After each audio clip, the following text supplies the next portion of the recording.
Здраво, ова е 266-тото издание на Видеологија со Златко Ѓелевски, дигитален краток осврт за актуелни филмски остварувања, односно спонтана критичка анализа која е збир на први впечатоци илустрирани со подвижни слики. На денешниот репертоар е The Eight Mountains на Феликс ван Гроенинген и Шарлот Вандермерш, во кој станува збор за животната сага на двајца пријатели, Пиетро, глумено од Лука Маринели, и Бруно, глумено од Алесандро Борги,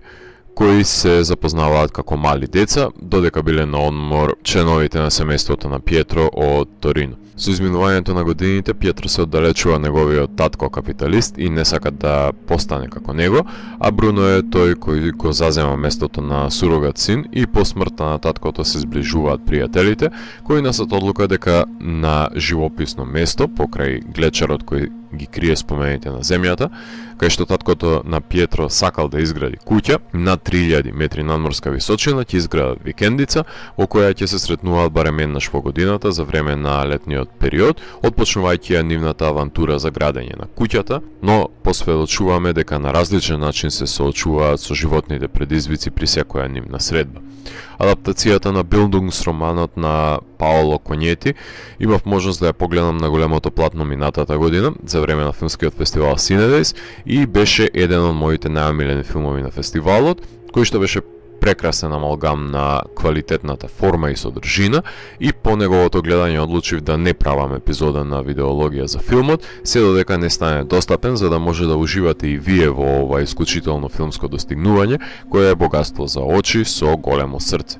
Пријателството помеѓу Пиетро и Бруно е ставено под прашање во неколкуте наврати, во кои животот на еден или друг начин си поигрува со нив, поставувајќи ги во животното тркало, кај што поради перипетиите, еден ден едниот е на врвот, а другиот на дното, а неколку години подоцна улогите се заменети. Пиетро со нетрпение чека да оди во Грана, затоа што во Торино смета дека опасности бдеат насекаде, па затоа му робува на домот. Меѓутоа во Грана живее Бруно со неговите вујковци и таму животот е сосема поразличен. На Пиетро уште од мали години не му годи висината, како што му сугерира неговото тело. Пиетро најпрвен се противи на доаѓањето на Бруно во Торино, но тој избор не зависи исклучиво од него. Таткото на Пиетро бил својствен родител кој му фалел на Бруно, кој не можел да го идолизира неговиот татко пијаница, а Пиетро секогаш мислел дека неговиот татко сакал да има син како Бруно, а не како него. Колку што овој филм потрага по заемништвото, толку е и едно патишествие во себе, односно осознавање на самиот себе си, интроспективна потрага по среќата и исполнението насреде планинската висорамнина.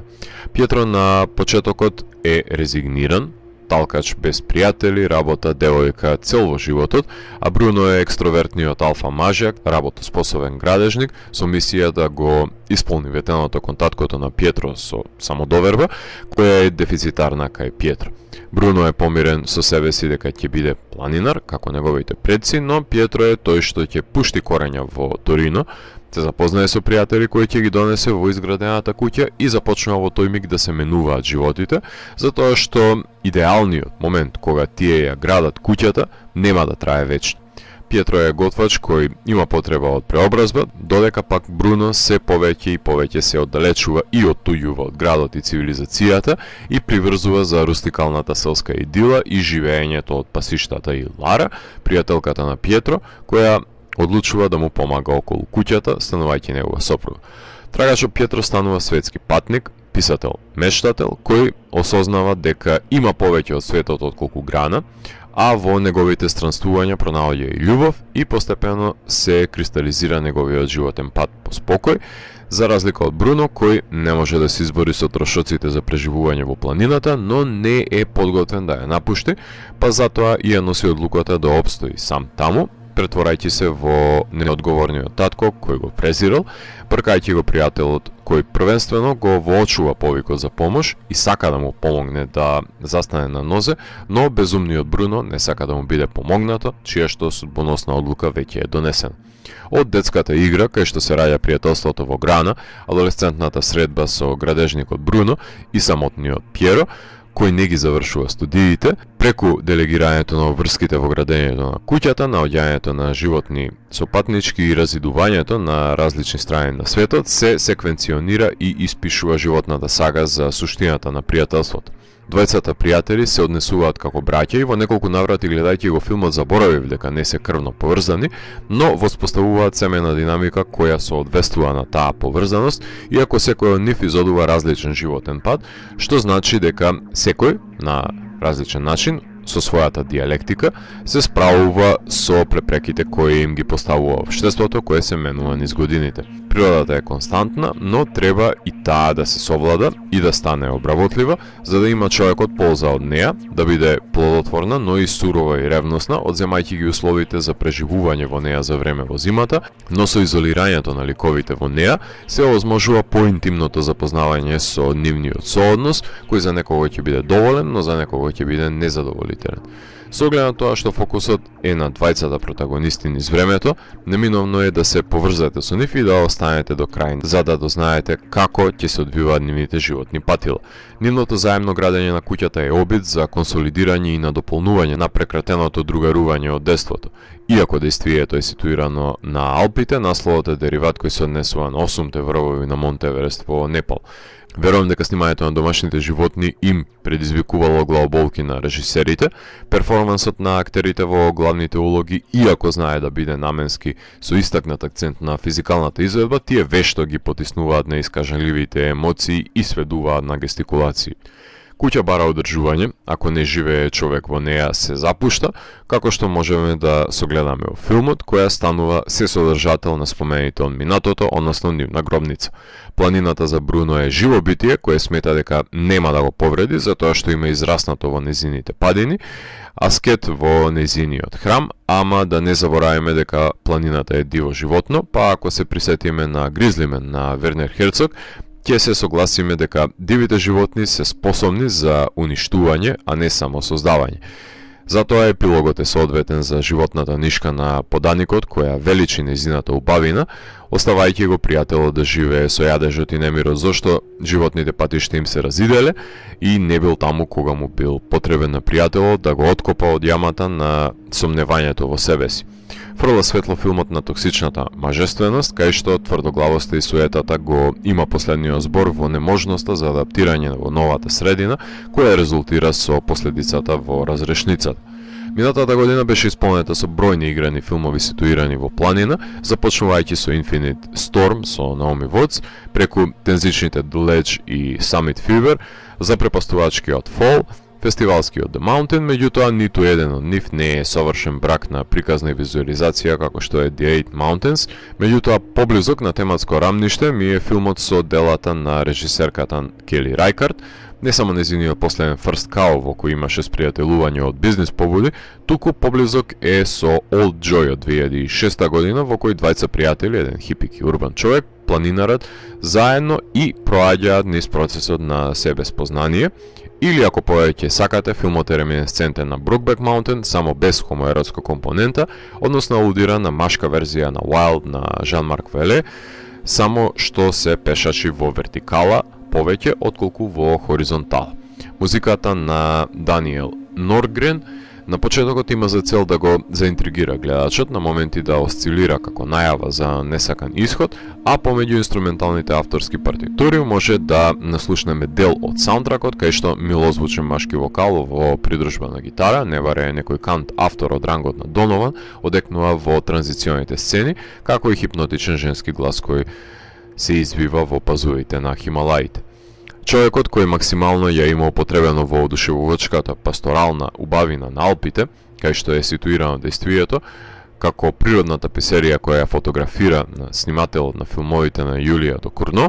но и претходните филмови на Феликс, Рубен Импенс, кој што многу добро знае како да го искористи ригидниот 1:33 наспрети 1 аспект на снимање со мини Алекса во своја полза, снимајќи и широките кадри за уловување на природните убавини и портретирајќи ги ликовите во крупни планови, која треба да се воочи исцртаната емоција на нивните лица. Уште од првите 3 широки кадри, во кои е опфатена планинската шума, додека се одвива нарацијата на Пјетро, дека нема да сретне човек како Бруно, знаев дека ќе гледам филм кај што секој кадар е уметничка слика и не сгрешив. Секако дека е погодно да се користи помала камера за искачување на планинските предели со нужна стабилизација од практични причини. Епско е патишествието не само поради долготрајниот временски јаз кој е сосредоточен во творбата,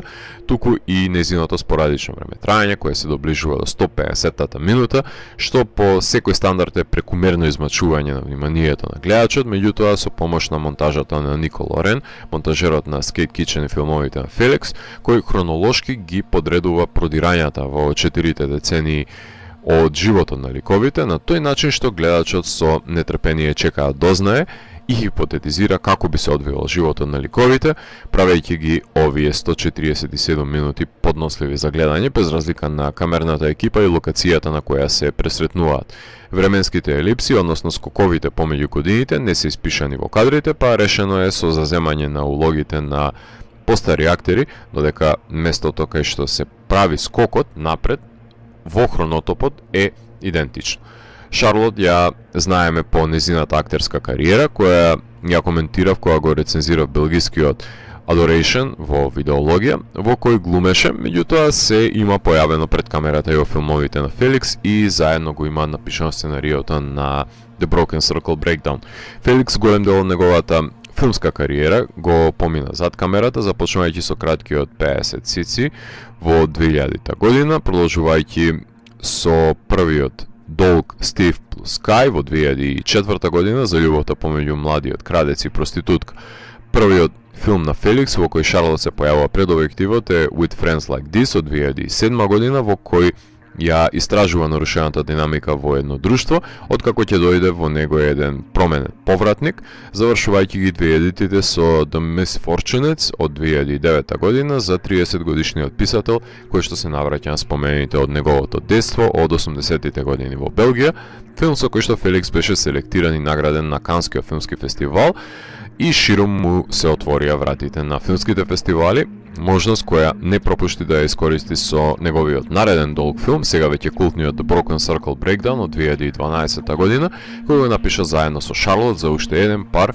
помеѓу романтичарот и религиозна реалистка, чија што љубов е тестирана во пософистицирана верзија од неговиот прв долг филм, кој беше номиниран за интернационален Оскар, освои Сателит, Цезар и беше наградена на Palm Springs. Актерката беше наградена со Европски Оскар и на Трибека, а беше селектиран и награден од публиката на Берлинале и Black Knights. Во 2016 година го режира Белжика, филм за двајца браќа кои отвораат бар во Белгија и популарноста ги вовлекува во белгиската ноќна клубска сцена, филм во која тестира братската корелација ставена пред предизвиците на славата, филм кој беше награден за режија на Sundance и филм за кој Рубенс ја освои сребрената камера 300 на браќа Манаки. Во 2018 година имав можност да го погледнам неговиот продор во Холивуд со Beautiful Boy, со Стив Карел и Тимоти Шаломе, за новинарот кој се обидува да му помогне на неговиот син кој е навлечен на метамфетамин, да се избори против зависноста, филм кој беше номиниран за BAFTA, награден на фестивалите во Palm Springs и Чикаго.